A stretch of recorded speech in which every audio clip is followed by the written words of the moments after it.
Não saia daí, fique conosco até o final, porque a palavra de Deus, ela é vida. Ela é mais poderosa do que qualquer espada, porque a Bíblia, a palavra, ela diz que ela vai até a divisão da alma e do espírito. Então a palavra de Deus, ela vai falar nesta noite para você de forma que vai trazer vida. E se você estiver triste, Deus trará uma palavra de alegria. Se você estiver cansado, haverá uma palavra. Se você estiver sem esperança, nessa noite a palavra de Deus vai trazer esperança para você.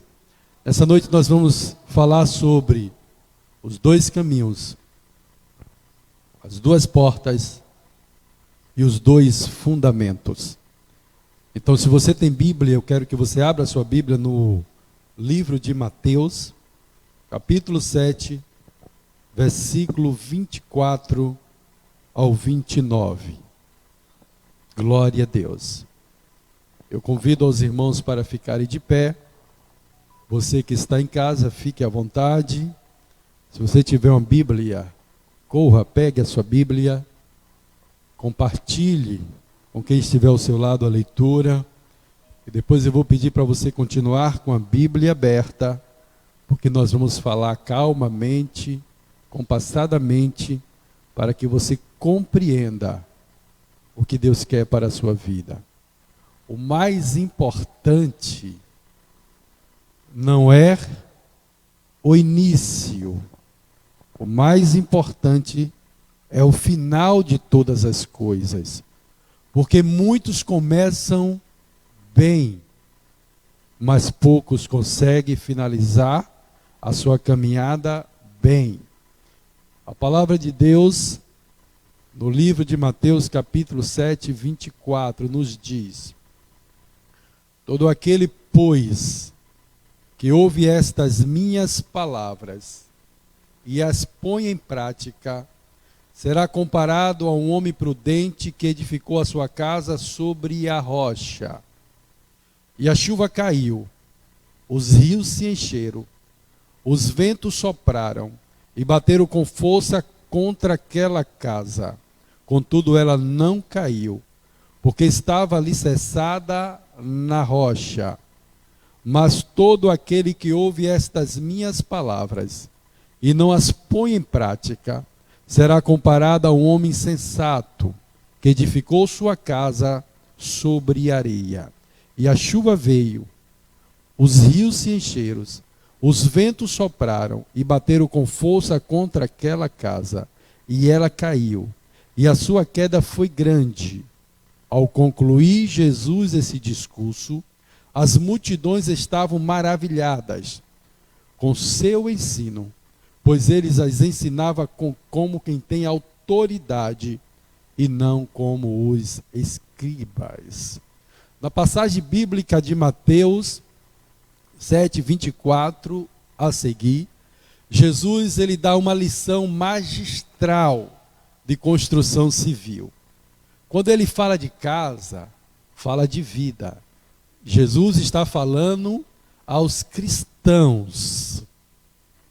Porque há muitas pessoas que professam Jesus, mas não o possuem como Senhor e Salvador. Há pessoas que são religiosas, mas estão totalmente perdidas na sua caminhada. Há pessoas que são muito cerimoniosas com as coisas espirituais, mas não são consagradas a Deus. Não romperam a sua ligação com o mundo. Há pessoas que querem milagres, mas não conhecem aquele que faz o milagre. Portanto, Jesus está falando de todo aquele, pois que ouve, mas não coloca em prática. É preciso ter ouvido de ovelhas para compreender o que Jesus fala. Não é suficiente conhecer e concordar. É preciso conhecer e praticar. Por isso Jesus refere-se aos que ouvem e praticam sua palavra. Como diz o texto, todo aquele. Eu quero que você compreenda que havia dois tipos de ouvinte de Jesus. E ele passa a comparar os dois tipos de ouvinte com um homem que edificou a sua casa sobre a rocha. Jesus chama esse homem de prudente. Jesus também está falando de um tipo de ouvintes que edificou a sua casa sobre areia. E o interessante é que as duas casas, elas passou pelas mesmas dificuldades, sobre a chuva, sobre os ventos e sobre as águas que batiam nos seus alicerces. Porém, a que estava edificada sobre areia desabou, não aguentou a tempestade da vida. Jesus também fala uma parábola de dois tipos de crentes, que é a parábola das 10 virgens. Diz o texto que 5 eram prudentes e 5 eram loucas. Os dois grupos tinham azeite, porém, um grupo não tinha azeite o suficiente. Chegando à noite, o noivo atrasa e acaba-se o azeite. Não importa. Quando o noivo chegar, se não tiver azeite, não vai subir. Não vai haver encontro com o noivo. Mas eu quero que você abra a sua Bíblia no livro de Lucas, você que pode, Lucas, no seu capítulo de número 6, e seu versículo de número 46. Porque Lucas também fala da parábola dos dois fundamentos. Só que Mateus escreve esta parábola para os judeus. Lucas escreve para os gregos. Então Mateus coloca alguns detalhes que Lucas não coloca. Então, Lucas escreve assim: eu vos mostrarei a quem é semelhante àquele que vem a mim, ouve as minhas palavras e as pratica. É semelhante ao homem que, edificando uma casa, cavou, abriu uma vala profunda e pôs os alicerces sobre a rocha. Vindo a enchente, a torrente bateu com ímpeto contra aquela casa e não pôde abalar, pois havia sido bem construída. O interessante é que Lucas, ele traz alguns detalhes que Mateus não traz. Primeiro, quando nós olhamos para uma casa, ou para a casa sobre a rocha e a casa sobre a areia, segundo Lucas, nós não sabemos quais das duas está edificado sobre a rocha. Se você sair na rua da sua cidade e olhar para as casas, você não sabe qual das casas estão edificadas sobre uma rocha, porque nós só vemos aquilo que está visível ao olho nu, mas o fundamento da casa nós não podemos saber. Assim mesmo são muitos crentes e muitas pessoas dentro da igreja ou fora dela. Nós muitas vezes olhamos para aquilo que é aparente, mas nós não temos como saber se aquela casa está bem edificada. Nesse texto de Lucas, como no texto de Mateus, a rocha é a palavra. Nós sabemos que Jesus é a rocha, mas neste texto, a rocha é a palavra, porque diz: todo aquele homem que ouve as minhas palavras e as pratica, será semelhante ao homem que edificou a casa sobre a rocha. Jesus, quando convida Pedro, ele diz: tu és Pedro, e sobre eu, Jesus, a rocha, edificarei a minha igreja, e as portas do inferno não prevalecerão contra ela. A rocha, a igreja. Nós sabemos também que a palavra é Cristo, como está escrito no Evangelho de João, capítulo 1. No princípio era o verbo, a palavra, e o verbo era Deus, e o verbo estava com Deus desde o princípio, e o verbo se fez carne e habitou entre nós. Então, nesse texto, a rocha é a palavra. Quem ouve a palavra e a pratica, está fincando o seu fundamento na rocha. Glória a Deus, aleluia. Só que havia um grupo de ouvintes, de cristãos, que também ouvia a palavra, mas eles não conseguiam praticar a palavra. Então eles estavam edificando a sua casa sobre areia. Edificar a casa sobre a rocha não é fácil. Para edificar a casa sobre a rocha, tem trabalho. Você tem que cavar para encontrar a rocha.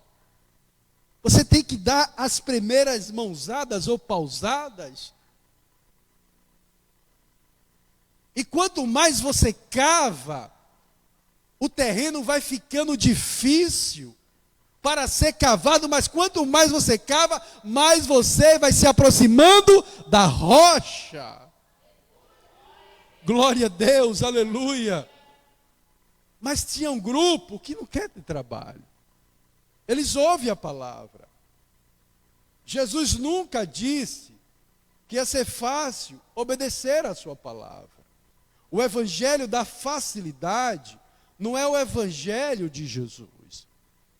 Nós sabemos que os governos do mundo, a grande maioria, são governos democráticos, aonde o povo manda, o poder emana do povo, e o povo escolhe os seus governantes. Mas o reino de Deus, ele é teocrático. O poder emana de Deus para o povo. Aleluia! Glória a Deus! Então, se você quer ter vitória no final, você tem que ouvir a Deus através da sua palavra e ser um ouvinte praticante da palavra. Então, quando o Senhor diz para Pedro: tu és Pedro, pedrinha, e eu, Jesus, sobre esta rocha edificarei a minha igreja. Eu quero lhe dizer que para você fincar o alicerce na rocha, você precisa de vários componentes: areia, água, cimento. Um alicerce bem feito precisa-se de ferro. E nós sabemos que para dar liga, para estar fincado na rocha, tem que ter cimento. E de que é extraído o cimento? O cimento é extraído de rocha. Olha o que Jesus fala para Pedro: tu és pedrinha, e sobre eu a rocha edificarei a minha igreja. A edificação da igreja está fundamentada na palavra de Jesus. Se a sua vida não estiver fundamentada na palavra de Jesus, você está edificando sobre areia. Mas se estiver fundamentada na palavra, vai vir a tempestade, mas você vai ficar firme. Aí vai vir o vento, você vai ficar firme. Lucas diz que vai vir as torrentes de água, mas você vai permanecer firme. Então a pedra extraída da rocha, ela é triturada. Vai ao fogo a uma temperatura de 1.400 a 1.500 graus, para daí se obter o cimento. Em Ezequiel, no capítulo 13, versículo 9 e 10, está escrito: a minha mão será contra os profetas, que veem vaidade e que adivinham mentira. Não estarão na congregação do meu povo, nem nos registros da casa de Israel se escreverão, nem entrarão na terra de Israel. E sabereis que eu sou o Senhor Deus, porquanto ando ensinando ao meu povo, dizendo paz, não havendo paz. E quando um edifica uma parede, eis que outros a cobre com argamassa não temperada. Argamassa não temperada é o evangelho da facilidade. Aquele evangelho é fácil, vem aqui na frente, que eu vou colocar a mão sobre a sua vida vai ser mudada. Vem aqui à frente, que quando você chegar em casa já vai estar tudo no lugar. Não. Esse evangelho da facilidade, olha, aceita Jesus, que não haverá mais problema, não é o evangelho de Jesus. Jesus deixa bem claro que para você estar edificado nele, você tem que cavar, você tem que trabalhar, você tem que lutar. O evangelho de Mateus, os dois fundamentos, glória a Deus, eu quero que você entenda que é o final do resumo do primeiro ensino de Jesus, que nós chamamos das bem-aventuranças. E eu quero que você abra a sua Bíblia no livro de Mateus, glória a Deus, Mateus, capítulo de número 7, versículo de número 15. Diz assim: cuidado com os falsos profetas, que vêm vos disfarçado em pele de ovelha, mas interiormente são lobos devoradores. Os falsos profetas são os que querem te enganar, pregando o evangelho da prosperidade. Eles são ouvintes da palavra, eles até entregaram a sua vida a Jesus, mas como eles querem ter vida fácil, holoforte, fama, status, como diz, posta algo no YouTube e vai ver o número de curtidas. A multidão também procura o evangelho da facilidade. Jesus falou para a multidão: vocês me procuram pela palavra que perece, mas vocês deveriam vir a mim pela palavra que permanece, pois essa trará vida eterna para vocês. Só que Jesus nos alerta, neste mesmo ensino, no versículo de número 21, que nem todos que me diz Senhor, Senhor, entrará no reino do céu, mas aquele que faz a vontade de meu Pai que está no céu. É verdade que muitos, em nome de Jesus, repreendem demônios. Muitos, em nome de Jesus, curam os enfermos. Muitos, em nome de Jesus, prega que até estremece, mas não são praticantes da palavra. Como diz o apóstolo Paulo no primeiro capítulo de Filipenses, alguns pregam por inveja, outros pregam por dinheiro e outros pregam por amor, mas não importa, importa é que Cristo seja pregado. Mas quando vier a tempestade, olha o que Jesus fala para eles. 7:22. Naquele dia muitos me dirão: Senhor, Senhor, nós não profetizamos em teu nome? Em teu nome não expulsamos demônios? Em teu nome não fizemos muitos milagres? Olha a resposta de Jesus. Eles fizeram milagres em nome de Jesus. Eles curaram os enfermos no nome de Jesus. Eles expulsaram demônios no nome de Jesus. Mas se você vê alguém, no nome de Jesus, curando os enfermos, expulsando os demônios, Mas quando você vai para a árvore, você não vê frutos dignos de arrependimento, não siga. A prioridade do Evangelho não é curar os enfermos. A prioridade do Evangelho não é expulsar demônios. A prioridade do Evangelho é obedecer a palavra de Jesus. Não dê ênfase, não siga o que a multidão segue. A multidão que ouviu o sermão de Jesus e aplaudiu, aquela grande multidão, um dia disse: crucifica-o, crucifica-o, crucifica-o.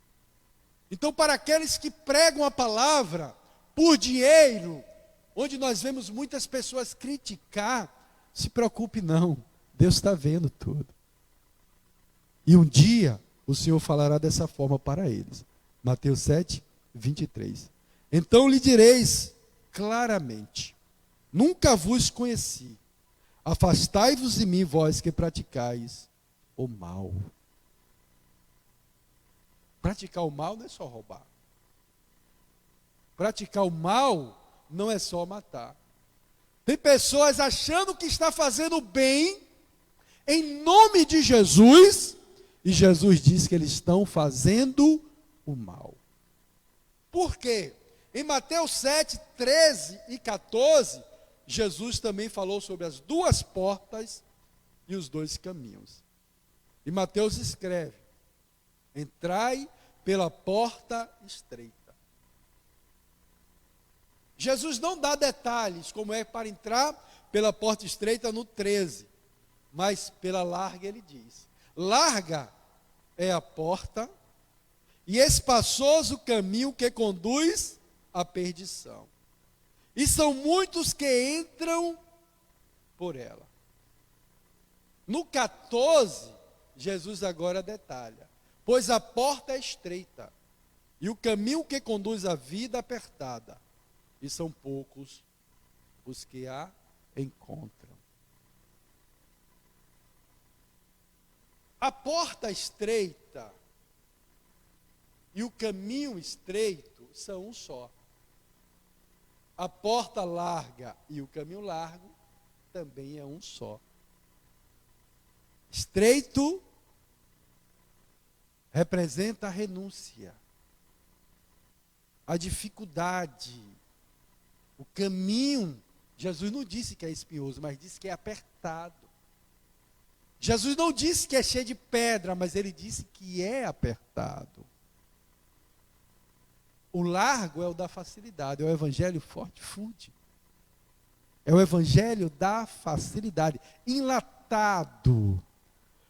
Eu vi determinada vez alguém pregando na TV e ele disse assim: olha, hoje eu vou jejuar, amanhã eu vou jejuar por você. Você não precisa jejuar, não se preocupa. Eu vou jejuar por você. É grandeza, exaltar a si próprio. O relacionamento que o Senhor Jesus quer ter com a humanidade é individual. Eu sempre falo, Deus não tem uma bênção para todos nós, Ele tem uma bênção para cada um de nós. Aleluia, glória a Deus. E em Mateus, no capítulo 7, Jesus diz: não julgueis, para que não sejas julgado.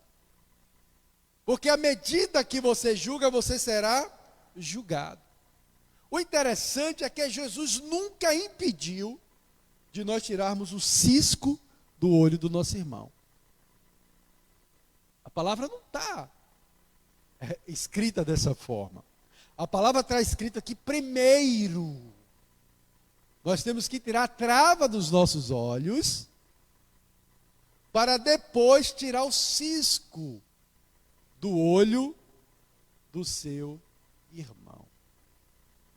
Quando você começa a entender os ensinos de Jesus, ouvir e colocar em prática, você começa a compreender que você está edificando a sua casa na rocha, que você está entrando pela porta estreita. aberta. Jesus falou no 6, capítulo 6 de Mateus. Glória a Deus.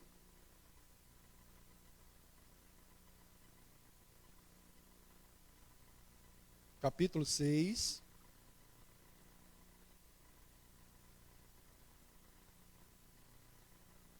Capítulo 5, versículo 7. Jesus falou: vós sois o sal da terra. Mas se o sal perde a sua qualidade, como restaurá-lo? Para nada mais presta, senão para ser jogado fora e pisado pelos homens. O sal era de extrema importância na época de Jesus, porque chegava muitos soldados romanos a receber o seu salário com sal. O sal, ele servia como conservante para os alimentos. O sal, quando se tornava insípido, sem sabor, ele não mais prestava para nada. Os sacerdotes armazenavam aquele sal insípido no templo, para quando chegasse o inverno, lá em Israel, em Jerusalém, ele jogasse o sal no pátio do templo, para que as pessoas não escorregassem, porque caía pouca neve, mas caía. Então aquele sal era pisado pelos homens. Então Jesus está nos orientando que o sal, ele serve para nós trazer equilíbrio. Além do sabor, conservar esta terra. O sal traz equilíbrio para que o mal não impere 100% sobre a terra. Mas quando esse sal não tem mais a sua utilidade, ele vai ser pisado pelos homens. Esses são os ensinos da bem-aventurança, os ensinos que Jesus tem trazido para o povo, para que eles aprendam a edificar a sua casa sobre a rocha. No capítulo 5, para finalizarmos, no versículo número 3, Jesus falou: bem-aventurado os pobres em espíritos, pois deles é o reino do céu.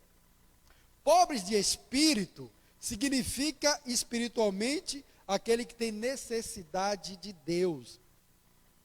Glória a Jesus. No 5, no 4 ele diz: bem-aventurados que choram, pois serão consolados.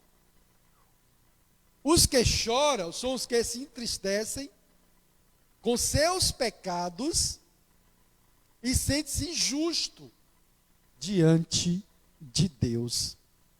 Bem-aventurados humildes, pois herdarão a terra. Os humildes são os que com humildade submetem-se inteiramente a Deus. Você está se submetendo a Deus? Como está a sua vida? A sua vida está submetida à palavra de Deus? Ou você busca os valores estabelecidos pelo sistema mundano? Os valores estabelecidos pelo sistema do mundo é aquele valor que diz: seja feliz, faça o que você quiser. Se é para você amar, ame, não importa quem seja a pessoa que você vem amar. Mas a Bíblia diz que a luz não tem comunhão com as trevas, porque as trevas podem lhe sugar. No capítulo de número 6 diz: bem-aventurados que têm fome e sede de justiça, pois serão saciados. Os que têm fome e sede de justiça são os que não acreditam na sua própria justiça e anseia pela justiça de Deus. Bem-aventurados pacificadores, pois serão chamados filhos de Deus. Os pacificadores são os que entram em paz com Deus e anunciam esta paz. Tem pessoas que eles chegam num ambiente de contenda e ele promove a paz. Porque a paz de Deus está sobre a vida dele. Assim deve ser o rumo da nossa vida. Glória a Deus. Jesus, ele fala no capítulo 5, 46, pois se amardes quem vos ama, que recompensa tereis? Os publicanos também não fazem o mesmo? E se cumprimentardes somente os que vos amam, que recompensa tereis? Os publicanos não fazem também as mesmas coisas? A sua casa está sendo edificada sobre a rocha? Então ame quem lhe persegue. Ore pelos que lhe aborrecem. Amar pai e mãe, irmão, amigos é fácil. Mas a Bíblia diz que Deus envia Jesus para se entregar também pelos seus inimigos. Ao ponto de os inimigos o crucificando, ele estender a sua mão de misericórdia e perdoar os pecados dele. Estamos edificando na rocha quando nós estamos obedecendo a palavra de Deus. O apóstolo Paulo, glória a Deus, no livro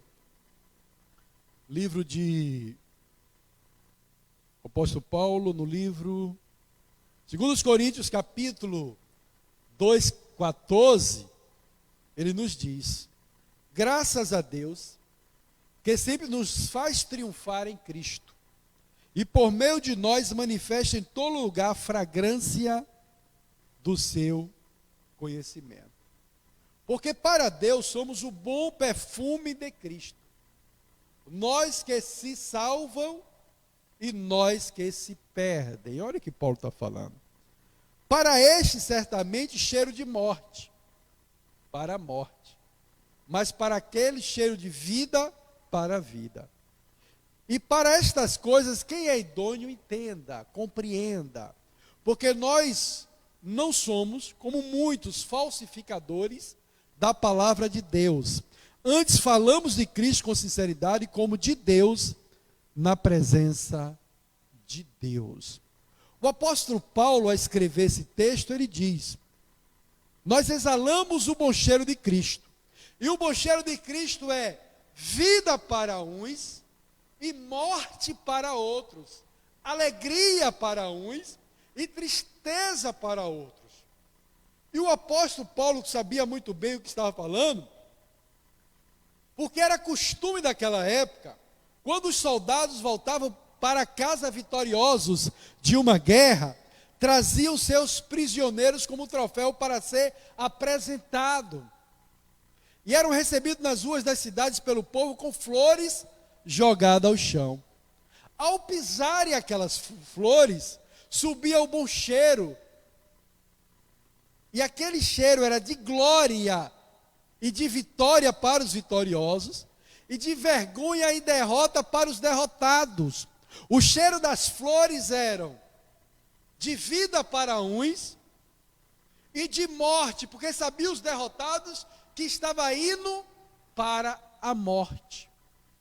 Então o cheiro de Cristo serve para salvar aqueles que estão na rocha em obediência à sua palavra, e o cheiro de Cristo vai também servir para a morte e julgamento daqueles que ouvem, mas não praticam a palavra do Senhor. Que nós possamos nesta noite guardar a palavra de Deus, como disse Davi: escondi a tua palavra no meu coração para não pecar contra ti. Que nós possamos não ser ouvintes esquecidos, mas ouvintes que guarde a palavra de Deus, aleluia. Que a sua vida esteja edificada na rocha que é Jesus. Fique de pé. Vamos estar orando. Essa semana alguém me perguntou: pastor, o que é pecado para a morte? Eu me desviei do Evangelho. Eu pequei para a morte?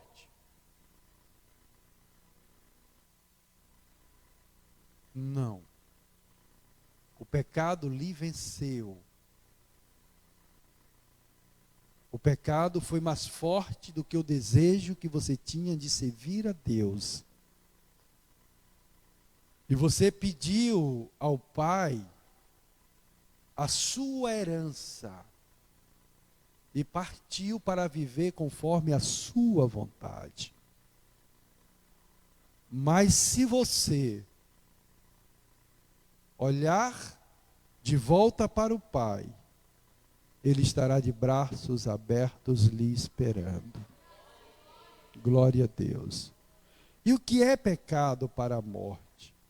É aqueles que ouvem a palavra, aceita a palavra, entra na porta, experimenta o caminho estreito, vê as dificuldades do caminho estreito, volta para o caminho largo e passa a blasfemar do caminho estreito, da porta estreita. Quando Jesus fala sobre o pecado para a morte, Jesus tinha expulsado uma pessoa terrivelmente endemoniada. E os fariseus que já tinham experimentado, visto os milagres de Jesus, Jesus estava incansavelmente mostrando a eles que através do Velho Testamento as palavras estavam se cumprindo em Jesus. E aqueles fariseus, eles eram pessoas que viviam do sustento do templo, da venda dos cambistas no templo, eram homens orgulhosos, arrogantes, vaidosos, soberbos e gananciosos. Não queria perder o status, não queria perder o dinheiro. Então, eles quando viram Jesus expulsando o demônio, eles não tinham mais o que falar, porque a palavra estava se cumprindo em Jesus, que era o Messias. Eles olharam para o povo e falaram: não, esse homem que expulsou o demônio, ele está sendo orientado pelos príncipes dos demônios. Então eles estavam falando que Jesus estava cheio de demônio. Então Jesus olhou para eles e disse: aquele que pecar contra o Pai, há perdão. O que pecar contra o Filho, há perdão. Mas o que pecar contra o Espírito Santo, não há perdão. Esse é o pecado para a morte. Aquele que conhece Jesus, que já experimentou Jesus, mas que um dia vira as costas para Jesus, como os fariseus, e passa agora a dar adjetivos de heresia ao Filho de Deus e à sua palavra. Este é o pecado para a morte. Pastor, mas os homossexuais, eles podem ser salvos? Sim. O pecado conseguiu vencê-los e levar a vida de pecado no homossexualismo. Mas se eles fizerem como o filho pródigo, o pai estará de braços abertos, não para ser chamado de servo, mas de filho. E se nessa noite você quiser voltar para o pai, ele estará esperando você com um grande banquete. Glória a Deus. Coloque a mão no seu coração. Nós estaremos orando. Ó Deus poderoso, Deus de bondade, de amor e de misericórdia, que esta palavra seja guardada no coração da tua noiva, da tua igreja, do teu povo, de todos aqueles que ouviram a tua palavra. E que no nome de Jesus, Senhor, a tua palavra que crie vida. A tua palavra, ó Deus, crie uma natureza de santidade tamanha, que eles não tenham medo de cavar. Ó Deus, para encontrar a rocha. E quando eles encontrarem a rocha, eles cravem o seu alicerce nesta rocha.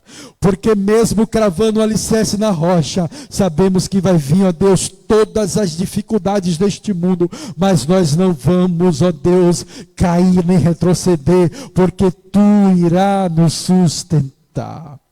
Eu te peço no nome de Jesus que Tu abençoe a todos que ouviram e que irão ouvir esta palavra. E que recebam vida, Senhor. e que recebas força para continuar olhando para Ti, Pai. No nome de Jesus nós te agradecemos. Amém. Pode soltar o louvor.